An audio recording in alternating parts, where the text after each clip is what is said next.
첫 번째, 이 아이가 한 실수에 대해서 너무나 강압적으로 화내지 말아라. 두 번째, 언제나 누구에게나 이런 일들은 일어날 수 있기 때문에 이 일어날 수 있는 일에 대해서 좀 더 허용적으로 얘기할 수 있는 상황을 만들어라. 세 번째, 자, 똥 누는 거는 일단 나쁜 게 아니야 라고 하는 것을 가장 많이 이야기해 줘야지 될 것 같아요. 안녕하세요. 플리마인드 아이의 세계 정교수와 이샘입니다. 네, 한 주간 잘 보내셨어요? 자, 오늘은 어떤 이야기 좀 해볼까요? 오늘은 안녕하세요. 7살 여아를 키우고 있는 엄마예요. 아이는 부끄러움을 굉장히 많이 타는 아이인데요. 친가 외가 할아버지 할머니한테 인사를 안 해요. 아무리 물어봐도 하고 싶은데 말이 안 나온대요. 어른들이 물어봐도 대답도 안 하고 인사도 안 하고. 저는 정말 답답하고 열불 터지는데 참고 아이한테 인사해야 된다, 대답해야 된다 계속 이야기해주면서 크면 좀 괜찮아지겠지라고 기다렸는데요. 하루는 어린이집에서 전화가 와서 가봤더니 바지에 응아를 하고 울고 있더라고요. 이번이 벌써 3번째예요. 6살 때 1번, 7살 때 2번. 응가 마렵다고 선생님한테 말하는 게 부끄러워서 참다가 바지에 싼 거라고 하더라고요. 선생님한테 다른 이야기는 되게 다 잘하는데 배변 훈련도 안 된 게 아니에요. 밤에 이불에 쉬 한 번 싼 적 없는 아이인데 내년에 초등학교 가는데 걱정이에요. 내가 뭘 잘못한 건가 싶어 눈물도 나고 애한테 화내고 막말도 해버렸네요. 급하게 스피치 학원 상담 받으러 가기로 하긴 했는데 집에서는 뭘 어떻게 해줘야 될지 막막하네요. 네, 저는 이제 이 이야기 들으면서 어떤 생각이 좀 살짝 들었냐면 이 엄마도 제가 볼 때는 이 아이 못지않게 좀 이렇게 되게 내성적이고 자기 의사나 자기 이게 표현을 잘 못하는, 그러니까 자기 주장을 잘 못하는 사람은 아닐까라는 생각을 좀 했어요. 어떻게 생각하세요? 엄마의 기질. 그쵸. 이제 그런 것들을 이제 참다라는 표현을 자꾸 쓰다 보니까 애의 기질과 엄마의 기질이 좀 많이 비슷한 건 아닌가? 그 다음에 또 이때까지 이렇게 한 부분들에 대해서 엄마가 되게 수용했다는 뜻이잖아요. 근데 아마 얘기를 해주는 과정에서 엄마가 훈육 방법이 잘못됐겠죠? 그랬을 것 같아요. 네. 근데 이제 아까 그런 이야기도 했어요. 다른 건 다 괜찮은데 어린이집에 가가지고 다른 이야기는 선생님한테 잘 하는데 이제 오로지 똥 싸는 얘기 땅땅땅땅. 응가 싸는 얘기만 못한다는 거 아니에요, 그죠? 네. 근데 이제 제가 또 하나 얘기하고 싶은 건 배변 훈련을 너무 엄격하게 시킨 건 아닌가라는 생각도 좀 들어요.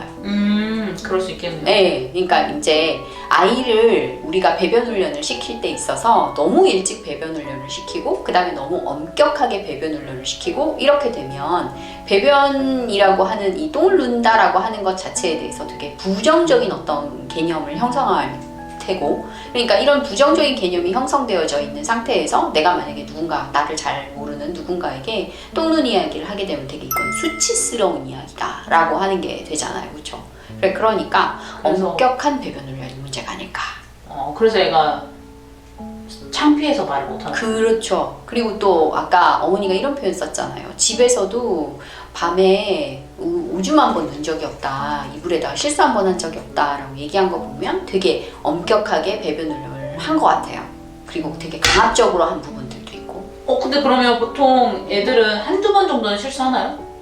뭐 가끔 할 수 있죠. 좀 내 본인이 너무 피곤하거나 네. 그 다음에 또 이제 잠이 너무 많이 깊게 들었거나 또는 저기 뭐라 해야 되죠? 그 자기 전에 왜 물이 많은 뭐 과일이나 음료수 뭐 이런 거 먹게 되면 네. 할 수 있죠.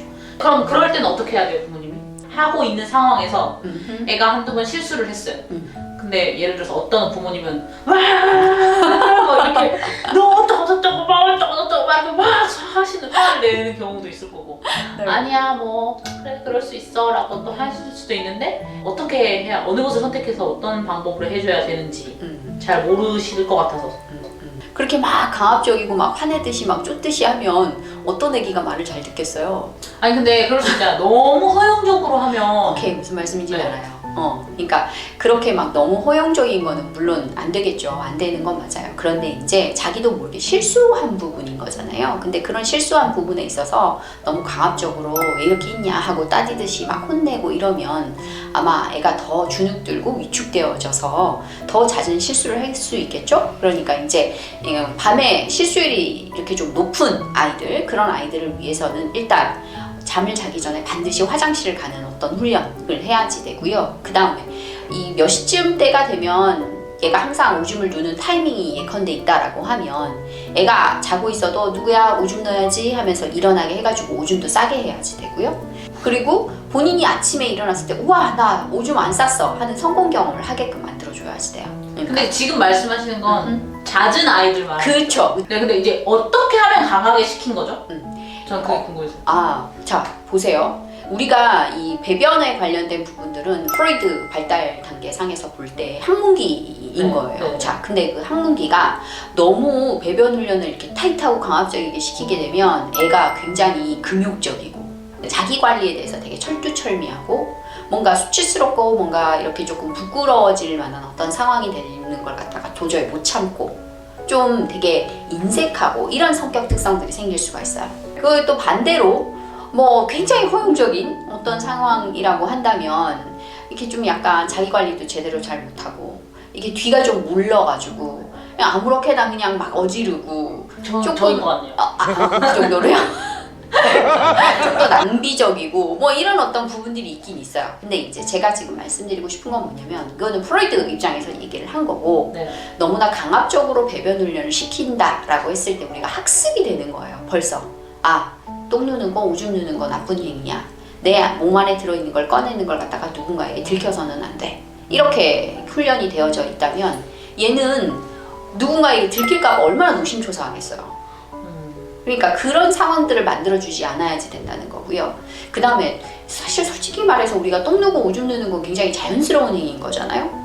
그리고 우리가 솔직히 한번 잘 떠올려보면 엄마들이 아기가 잘 먹고 황금변을 잘 보면 어이구 잘했어 막 이렇게 얘기하잖아요. 그래서 예쁘다 하죠. 그쵸? 자 그러면 한번 생각을 해볼게요. 왜 그렇게 똥 누는 걸 칭찬했는데 갑자기 바깥에 똥 누면 안 된다라고 인색하게 구느냐라는 거죠. 양가적이요. 그쵸. 자 그러니까 지금 제가 얘기하고 싶은 건 뭐냐면 똥 누는 것만으로도 칭찬받을 때까지의 타이밍이 있고 똥 누는 걸 본인이 관리해야만 하는 타이밍이 있는데 이 관리해야만 하는 타이밍에 너무 이걸 하드하고 강압적이게 관리해야지 된다라고 학습시키게 되면 이걸 내가 제대로 잘 못하는 것은 무능한 거야 라는 생각을 할 수 있다는 거죠. 아이 스스로. 그렇죠. 그러니까 애기 스스로가 내가 이런 관리를 자기 관리를 제대로 잘 못하는 건 무능한 거고 내가 내 신변을 갖다가 제대로 잘 정리 못하는 거니까 틀렸어 잘못됐어 라는 생각에 사로잡힌 거예요. 그러니까 이것 자체는 심리치료 좀 받으셨으면 좋겠어요. 이게 잘못된 게 아니고 그 다음에 내가 얼마든지 내 몸 안에 있었던 거니까 내가 알아서 잘 처리할 수 있는 방법들을 갖다가 찾아봐야지 되고 그 다음에 또 내가 그 방법 안에서 나 혼자 무조건 해결하는 것이 아니라 지금 난 아직까지 그만큼 안 되면 내가 믿고 의지하고 따를 수 있는 어른에게 좀 도와주세요 라고 말할 수도 있어야 된다라는 거죠. 네, 그러면 여기서 팁 하나를 좀 알려주셨으면 좋겠는데 네.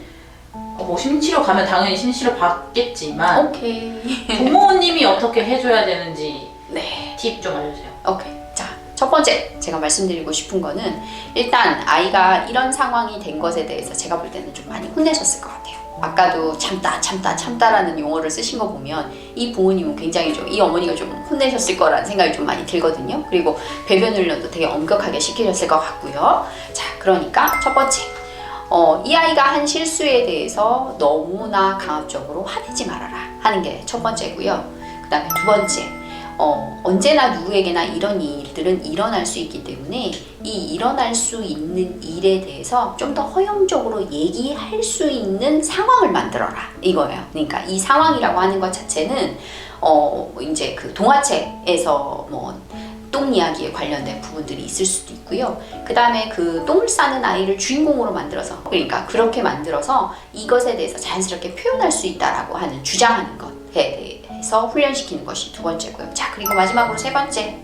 자, 똥 누는 거는 일단 나쁜 게 아니야 라고 하는 것을 가장 많이 이야기해 줘야지 될 것 같아요. 그래서 이 부분은 뭐냐면 집에서도 아마 분명할 거예요. 엄마나 아버지나 이 두 분들도 이 화장실 가고 하는 부분들에 대해서 되게 조심스러워하고 뒤처리도 되게 깔끔하게 하시고 이러시는 분들일 것 같기는 한데요. 똥 들어가거나 이 뒤처리하는 부분들에 있어서도 좀 자연스럽게 이게 일상생활 안에서 얘기를 하게 되면 이 아이 입장에서는 이거 별로 그렇게 막 수치스럽고 막 비밀리에 진행해야지 되는 무슨 암호 공작 같은 거는 아니네 라는 생각을 좀 할 수 있잖아요. 그쵸? 자, 그러니까 이 부분들을 좀 잘 지키면 이 친구가 훨씬 더 자연스럽게 이 상황들을 받아들일 수 있을 테고, 그 다음에 학교 가서도 누군가에게 내가 막 아무데나 떠들고 다니면서 나 똥 늘어갈 거야 막 이렇게 얘기하는 건 아니어도 조용히 뭐 이렇게 상황을 처리할 수도 있고, 만약에 필요하다면 선생님한테 좀 부탁을 요청할 수도 있고, 이런 것들을 배울 수 있겠죠. 그렇지 않을까요?